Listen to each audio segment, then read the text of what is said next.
Okay, we're going to pick up some spares here. This piping right here is the overflow drain for the water heater video you're about to see. And this drain should not terminate farther from the ground than 6 inches. This is the electric receptacle, service receptacle for the air conditioning system, so that the technician can plug in equipment to work on this. It's supposed to be GFCI protected, and it's not.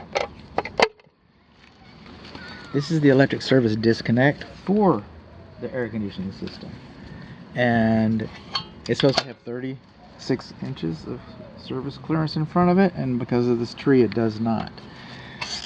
Over here, let's see how it's laced up. Looks like it's done pretty good, unmolested.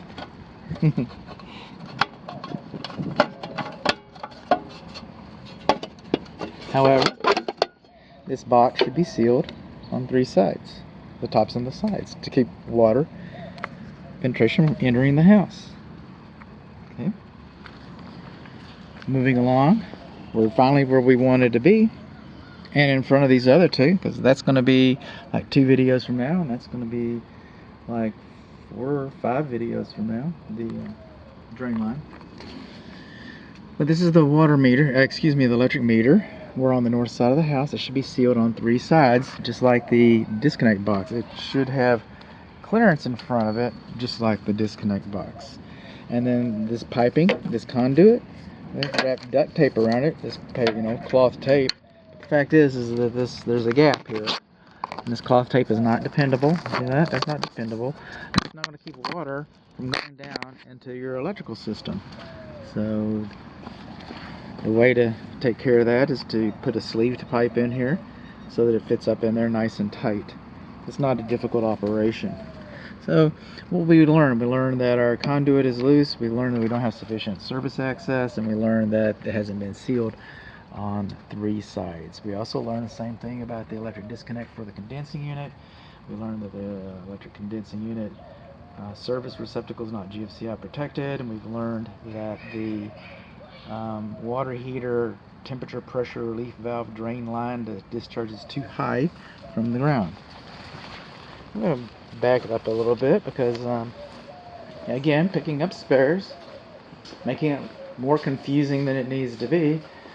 But also when we get to the water heater video, the city of Dallas, I understand we're just outside of the city of Dallas, but the International Residential Code both say that you should have an air gap on the primary drain line. On the temperature pressure relief valve drain line, there should be an air gap. So there's that too. This is what we really came here for. This is the main show, the Mammer Jammer. We're not going to get inside of this panel because it's communications. It's beyond the scope of this inspection. This is the electric load center. Okay, electric service panel, breaker box, call it what you will. This is called printing. This is called handwriting. It's not supposed to be handwritten. It's all supposed to be printed. Also, see this second register? There's supposed to be duplicity, and we do not have duplicity.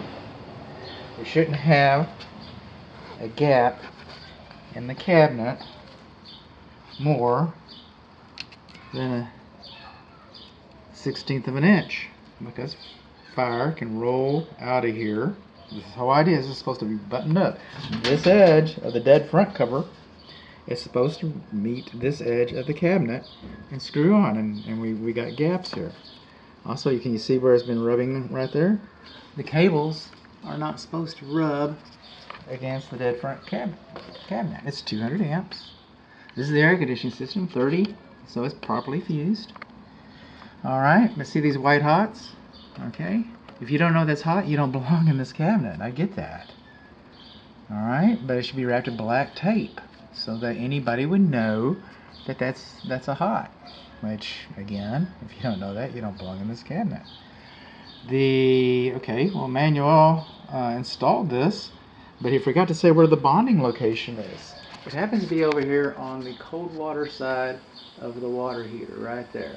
You can look right over to the right and see that. So much for my focus. I paid extra for that.